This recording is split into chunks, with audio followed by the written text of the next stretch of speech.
제31장. 르무엘 왕이 말씀한 바 곧 그의 어머니가 그를 훈계한 잠언이라. 내 아들아, 내가 무엇을 말하랴? 내 태에서 난 아들아, 내가 무엇을 말하랴? 서원대로 얻은 아들아, 내가 무엇을 말하랴? 내 힘을 여자들에게 쓰지 말며 왕들을 멸망시키는 일을 행하지 말지어다. 르무엘아, 포도주를 마시는 것이 왕들에게 마땅하지 아니하고 왕들에게 마땅하지 아니하며 독주를 찾는 것이 주권자들에게 마땅하지 않도다. 술을 마시다가 법을 잊어버리고 모든 곤고한 자들의 송사를 굽게 할까 두려우니라. 독주는 죽게 된 자에게, 포도주는 마음에 근심하는 자에게 줄지어다. 그는 마시고 자기의 빈궁한 것을 잊어버리겠고 다시 자기의 고통을 기억하지 아니하리라. 너는 말 못하는 자와 모든 고독한 자의 송사를 위하여 입을 열지니라. 너는 입을 열어 공의로 재판하여 곤고한 자와 궁핍한 자를 신원할지니라. 누가 현숙한 여인을 찾아 얻겠느냐? 그의 값은 진주보다 더하니라. 그런 자의 남편의 마음은 그를 믿나니 산업이 핍절하지 아니하겠으며 그런 자는 살아있는 동안에 그의 남편에게 선을 행하고 악을 행하지 아니하느니라. 그는 양털과 삼을 구하여 부지런히 손으로 일하며 상인의 배와 같아서 먼 데서 양식을 가져오며 밤이 새기 전에 일어나서 자기 집안 사람들에게 음식을 나누어 주며 여종들에게 일을 정하여 맡기며 밭을 살펴보고 사며 자기의 손으로 번 것을 가지고 포도원을 일구며 힘있게 허리를 묶으며 자기의 발을 강하게 하며 자기의 장사가 잘 되는 줄을 깨닫고 밤에 등불을 끄지 아니하며 손으로 손뭉치를 들고 손가락으로 가락을 잡으며 그는 곤고한 자에게 손을 펴며 궁핍한 자를 위하여 손을 내밀며 자기 집 사람들은 다 홍색 옷을 입었으므로 눈이 와도 그는 자기 집 사람들을 위하여 염려하지 아니하며 그는 자기를 위하여 아름다운 이불을 지으며 세마포와 자색 옷을 입으며 그의 남편은 그 땅의 장로들과 함께 성문에 앉으며 사람들의 인정을 받으며 그는 배로 옷을 지어 팔며 띠를 만들어 상인들에게 맡기며 능력과 존귀로 옷을 삼고 후일을 웃으며 입을 열어 지혜를 베풀며 그의 혀로 인애의 법을 말하며 자기의 집안일을 보살피고 게을리 얻은 양식을 먹지 아니하나니 그의 자식들은 일어나 감사하며 그의 남편은 칭찬하기를 덕행 있는 여자가 많으나 그대는 모든 여자보다 뛰어나다 하느니라. 고운 것도 거짓되고 아름다운 것도 헛되나 오직 여호와를 경외하는 여자는 칭찬을 받을 것이라. 그 손의 열매가 그에게로 돌아갈 것이요 그 행한 일로 말미암아 성문에서 칭찬을 받으리라. 신약성경 요한복음 2장 1절에서 11절 말씀입니다. 다 같이 일어나서 하나님의 말씀을 경청하겠습니다. 하나님 말씀을 봉독하겠습니다. 사흘째 되던 날 갈릴리 가나에 혼례가 있어 예수의 어머니도 거기 계시고 예수와 그 제자들도 혼례의 청함을 받았더니 포도주가 떨어진지라. 예수의 어머니가 예수에게 이르되 저들에게 포도주가 없다 하니 예수께서 이르시되 여자여 나와 무슨 상관이 있나이까? 내 때가 아직 이르지 아니하였나이다. 그의 어머니가 하인들에게 이르되 너희에게 무슨 말씀을 하시든지 그대로 하라 하니라. 거기에 유대인의 정결 예식을 따라 두세 통 드는 돌 항아리 6이 놓였는지라. 예수께서 그들에게 이르시되 항아리에 물을 채우라 하신즉 아귀까지 채우니 이제는 떠서 연회장에게 갖다 주라 하시매 갖다 주었더니 연회장은 물로 된 포도주를 맛보고도 어디서 났는지 알지 못하되 물떠온 하인들은 알더라. 연회장이 신랑을 불러 말하되 사람마다 먼저 좋은 포도주를 내고 취한 후에 낮은 것을 내거늘 그대는 지금까지 좋은 포도주를 두었도다 하니라. 예수께서 이 첫 표적을 갈릴리 가나에서 행하여 그의 영광을 나타내심에 제자들이 그를 믿으니라. 아멘. 이 말씀은 하나님의 말씀입니다. 아멘. 옛날에 그런 말이 있었습니다. 산은 산이요, 물은 물이다. 어떤 그 불교의 승려가 한 말인데요. 되게 있어 보이죠? 산은 산이요, 물은 물이다. 근데 그 말의 뜻이 무엇일까 생각해 봤더니 산은 산인데 자꾸 산이 아니라 다른 것이 되고자 하는 욕심을 부리면 안 된다. 그런 뜻입니다. 나는 나일 뿐인데 자꾸 욕심을 내서 내가 아닌 다른 것이 되고자 하면 고통만 있을 뿐이다. 그런 의미를 담고 있습니다. 여러분의 생각에는 어떻습니까? 여러분도 이 말에 동의하십니까? 한편은 그럴 수도 있겠다라는 생각이 들기도 하지만 하나님을 믿는 우리는 조금 다른 생각을 해볼 수 있습니다. 정말 하나님이 안 계신다면, 하나님이 없다면 산은 산이고 물은 물일 뿐이지.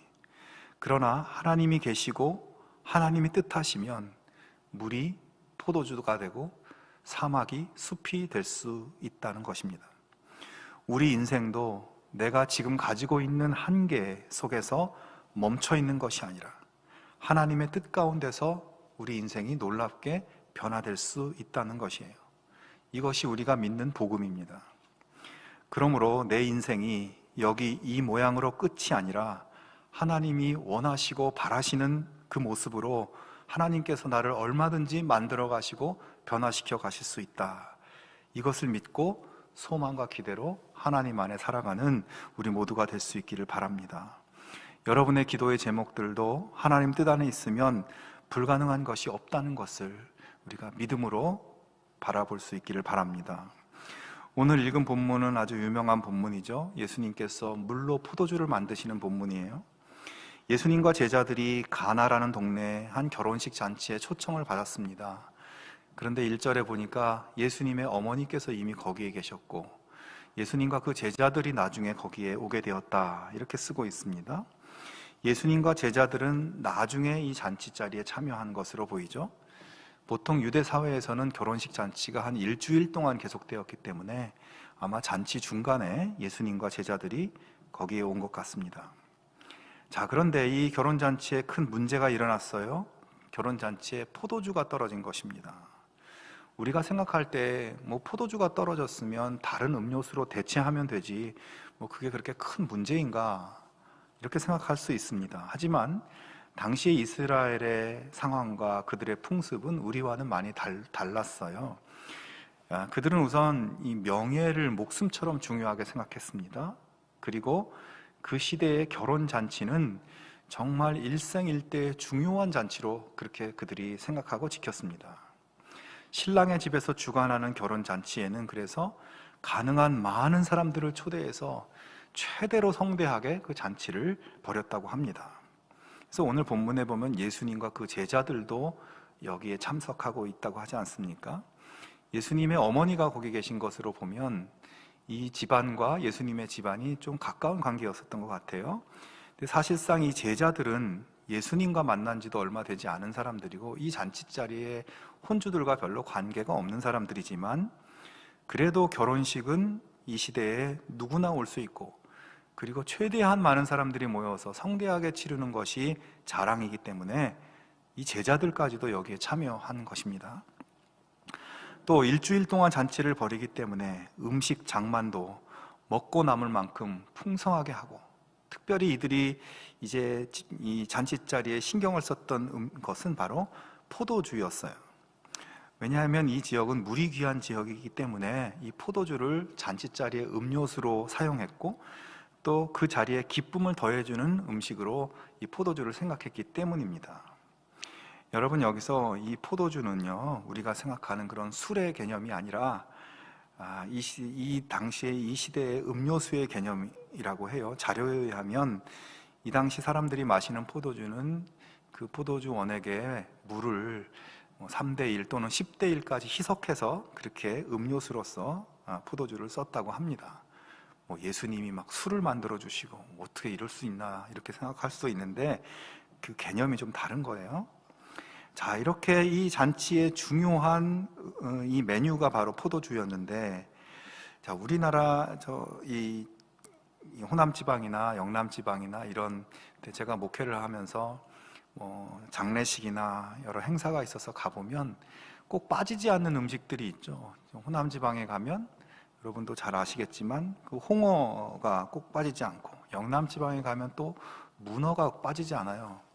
그래서 이 사람들은 이것을 준비하지 않으면 이 잔치의 이 주인들이, 이 호스트들이 잔치를 제대로 준비하지 않은 것으로 여길 정도이더라고요. 그러니까 이스라엘의 잔치에 있어서 포도주는 우리나라 사람들이 그 홍어나 문어나 이런 것과 같은 의미이고, 어쩌면 그보다도 더 중요하게 생각하는 의미라고 볼 수 있습니다. 자, 그런데 오늘 예수님이 참석한 결혼식 잔치에 포도주가 떨어졌어요. 상식적으로 도저히 있어서는 안 될 일이 벌어진 것입니다. 만약에 정말 결혼식에 포도주가 떨어지면 사람들이, 아니 뭐 결혼식에 포도주가 떨어졌다고? 아니 누구네 집에 그런 일이 있었어? 신랑이 누구래? 어디 그렇게 기본도 모르는 인간들이 있어? 이렇게 하면서 사람들의 입에 오르내리고 소문이 퍼지게 되고, 명예를 최고의 가치로 여기던 그 시대 사람들에게는 정말 씻기 어려운 그 명예의 타격을 입게 되고, 일생일대에 정말 얼굴도 들고 다니지 못할 정도로 수치를 겪는 그런 상황이 되는 것입니다. 여러분, 이게 뭐 잘 이해가 되지 않으실 수도 있는데, 아무튼 이 시대의 결혼잔치에 포도주가 떨어져서 손님들이 마시지 못했다. 정말 큰 망신이고 최고의 이 중요한 결혼식을 망쳐버린 그런 일입니다. 자, 결혼잔치에 있어서는 안 될 일, 포도주가 떨어져서 난리가 났습니다. 보다 못한 예수님의 어머니가 예수님께 이 상황을 이야기합니다. 이 당황스러운 상황에 대해서 예수님에게 이야기했는데, 예수님은 그 부탁을 받고 4절에서 근데 이렇게 대답을 하죠. 예수께서 이르시되 여자여 나와 무슨 상관이 있나이까? 내 때가 아직 이르지 아니하였나이다. 자, 이 잔치자리에 포도주가 떨어져서 인생에서 제일 중요한 잔치를 망쳐버릴 상황이 됐는데, 예수님은 그게 나와 무슨 상관이 있냐? 사정은 딱하지만 내가 알 바가 아니다. 이렇게 얘기한 거죠. 차갑게 어머니의 부탁을 거절한 것입니다. 근데 여러분, 이렇게 냉정하게 말씀하시는 예수님이지만 잠시 후에 보면 예수님이 또 그와는 반대로, 그렇게 말씀하신 것과는 반대로 물로 포도주를 만들어 주시는 기적을 일으키시고 온 집안이 기쁘게 그 잔치를 벌이고 있습니다. 자, 그러면 그 사이에 어떤 일이 있었던 것일까? 예수님으로부터 냉정한 거절의 대답을 들은 마리아, 그는 그 자리에서 그래, 미안하다, 내가 괜한 부탁을 했구나, 이렇게 그냥 포기하고 체념한 것이 아니었습니다. 그녀는 그 집의 하인들을 불러서 예수님이 너희에게 뭐라고 지시를 내리면 그대로 하라고 그렇게 당부를 합니다. 자, 그러니까 마리아는 예수님이 그래도 도와주실 것이다, 나는 그렇게 믿는다 라는 그런 믿음, 예수님이 무언가를 행해 주실 것이라는 믿음을 버리지 않고 있는 것이죠. 예수님은 바로 끝까지 자신을 의지하는 그녀의 믿음을 옆에서 지켜보고 계신 것입니다. 아들에게 거절당해서 상처받고 포기해버리는 어머니가 아니라 예수님을 믿는 믿음의 사람으로서 다시 반응했을 때 그 믿음대로 물이 포도주가 되는 그런 기적을 보게 되었다는 것입니다. 예수님이 이렇게 거절한 이야기는 마가복음 7장에도 나오는데요, 여기에서는 한 이방인 여자가 자기 어린 딸을 데리고 와서 내 딸이 이렇게 귀신 들려서 죽게 되었으니 예수님 좀 고쳐주십시오, 이렇게 부탁을 합니다. 그때 예수님이 뭐라고 대답하시냐면, 마가복음 7장 26절에 보면 예수께서 이르시되 자녀로 먼저 배불리 먹게 할지니 자녀의 떡을 취하여 개들에게 던짐이 마땅치 아니하니라. 예수님 굉장히 냉정하고 차갑게 거절하는 거죠. 그것도 아주 모욕적인 말을 하면서 거절하는 겁니다.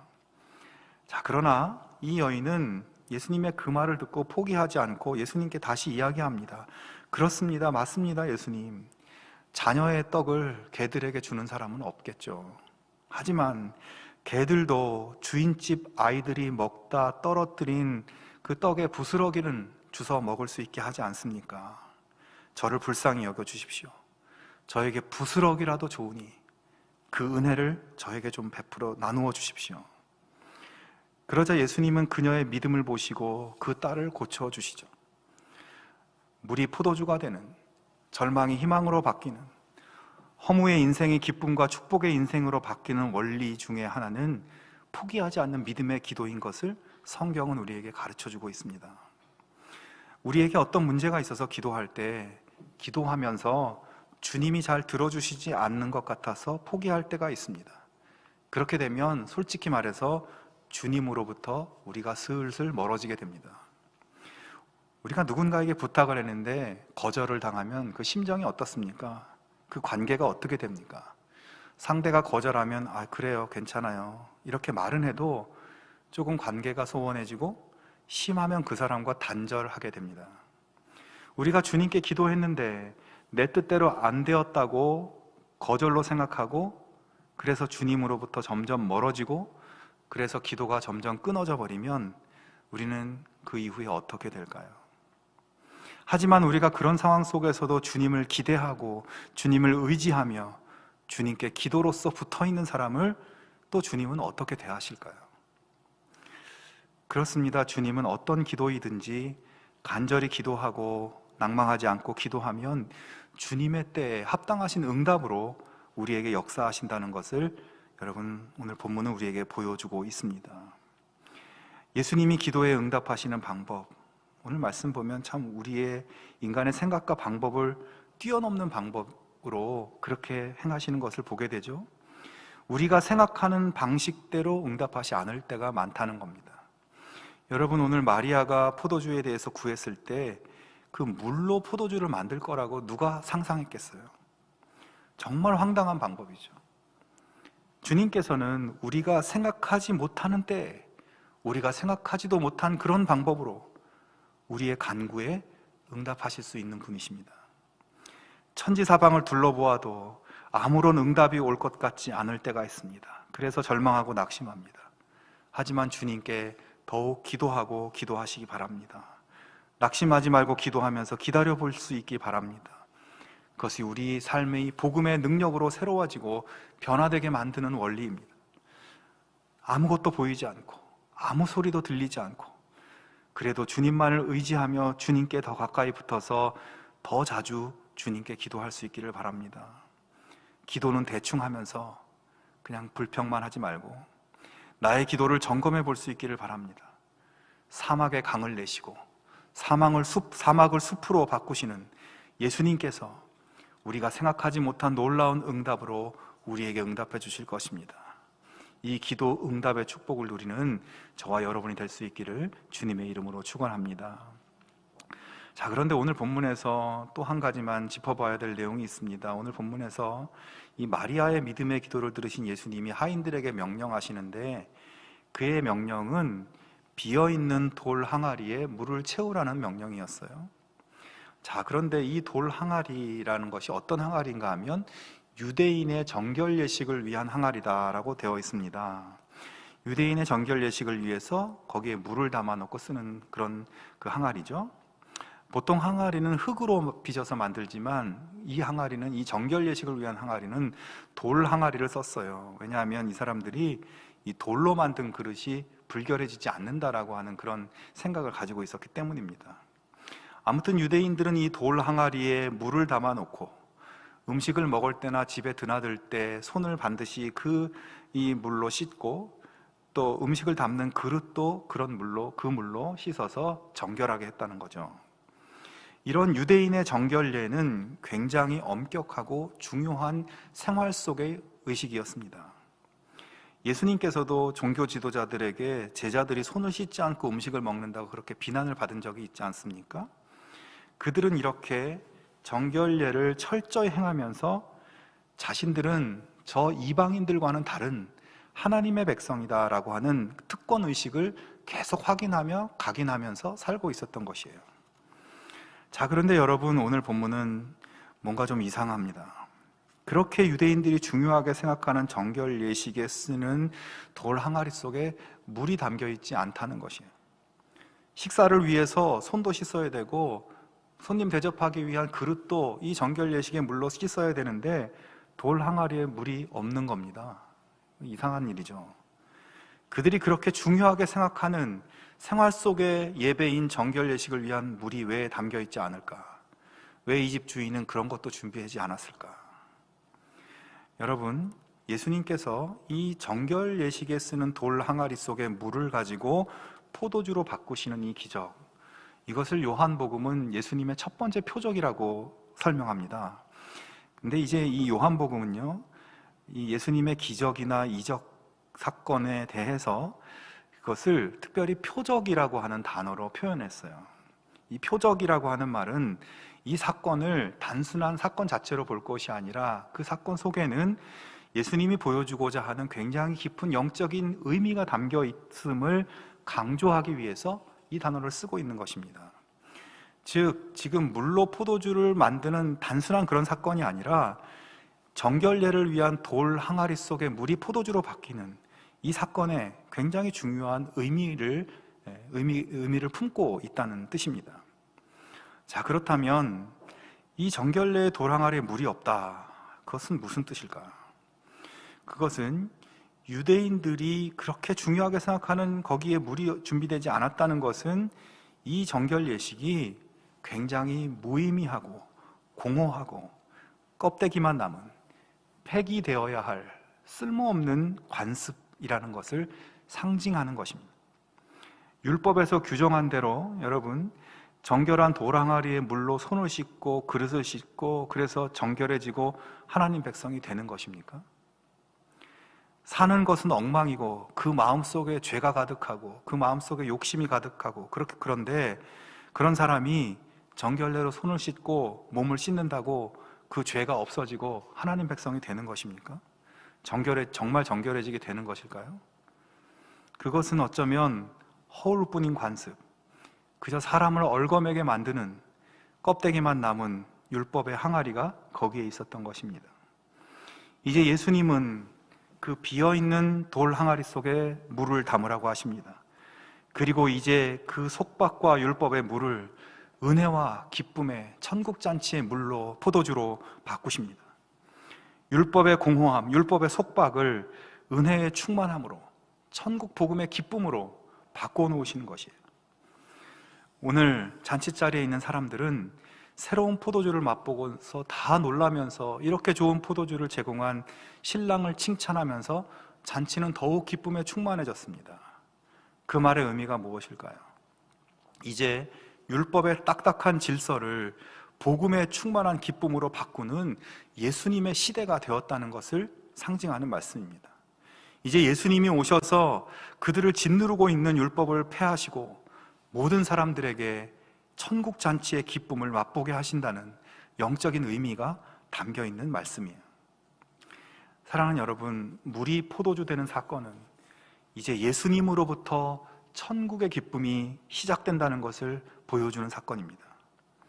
그러므로 오늘 우리가 우리의 공허하고 무의미한 일상, 또 껍데기와 같은 맹물과 같은 우리의 삶, 딱딱하게 굳어져서 내 삶에 더 이상 변화가 일어날 것 같지 않은 그런 삶을 예수님이 천국 잔치의 기쁨으로 바꾸시기 위해서 우리 가운데 함께 계신다는 것을 여러분 믿으실 수 있기를 바랍니다. 예수님이 우리 곁에 계십니다. 그리고 세상 끝날까지 함께 하신다고 말씀하셨습니다. 그 예수님이 문 밖에 서서 우리의 마음을 두드립니다. 사랑하는 여러분, 그 함께 하시는 예수님을 우리 마음에 모시고 예수님을 의식하고 예수님을 놓지 말고 예수님과 멀어지지 말고 예수님을 꼭 붙잡고 살아갈 수 있기를 바랍니다. 내 삶의 자리에, 내 모든 시간과 환경 속에 예수님을 모시고 예수님과 함께 천국잔치의 기쁨을 오늘의 현실 속에 살아갈 수 있는 우리 모두가 되기를 바랍니다. 바로 그때 우리의 맹물 같은 인생은 극상품 포도주의 인생으로 바뀔 것입니다. 우리의 빈 껍데기 같은 이 땅의 삶이 폐기되고 천국 잔치의 기쁨과 영광의 삶으로 변화되기 시작할 것입니다. 오늘의 본문 말씀은 이제 예수님께서 먹는 것을 가지고 기적을 베푸시는 본문 중에 하나죠. 이제 이런 비슷한 본문이 음식으로 기적을 베푸시는 본문이 또 한 가지 있는데, 그것은 우리가 잘 아는 보리떡 5개와 물고기 2마리로 5,000명을 먹이신 사건이죠. 근데 여러분, 이 음식을 가지고 하는 기적 사건에 중요한 공통점이 있습니다. 그것은 바로 모든 사람들이 만족하고 먹고 남을 만큼 풍성하게 차고 넘치도록 공급해 주셨다는 것이에요. 본문에서 예수님이 만들어준 포도주의 양은 약 600리터입니다. 포도주 한 병에 1리터라고 그렇게 따지면 600병의 포도주가 만들어진 것이죠. 아마도 그 잔치자리에 쓰고도 남을 만큼, 온 동네 사람들에게 다 나누어 주어도 남을 만큼 포도주를 만들어 주신 것입니다. 예수님이 보리떡 5개와 물고기 2마리로 5,000명을 먹이시고 그리고 12바구니에 남도록 그렇게 만들어 주셨다고 말씀하고 있습니다. 여러분, 예수님은 나는 생명의 떡이니 내게 오는 자는 결코 줄이지 아니할 터요 나를 믿는 자는 영원히 목마르지 아니할 것이다 라고 말씀하셨습니다. 우리의 부족함은 우리와 함께 하시는 예수님을 내가 온전히 붙잡고 의지하지 않기 때문에 일어나는 것입니다. 하지만 그분은 우리에게 언제나 풍성하게 차고 넘치도록 주시는 분이십니다. 우리의 없음을 예수님의 있음으로, 그것도 풍성하게 넘치게 있음으로 바꾸기를 원하시는 분이십니다. 그러므로 이제 하루하루 순간순간을 살아갈 때 예수님이 나와 함께 하신다는 것을 의식하고 주님만을 의지하는 그런 성도의 삶을 살아갈 수 있기를 바랍니다. 함께 계시는 주님께 더욱 기도하고 포기하지 않고 기도하며 기대할 수 있기를 바랍니다. 분명히 후히주되 차고 넘치도록 주시는 예수님께서 우리에게 천국의 기쁨과 축복의 삶으로 채워주실 것입니다.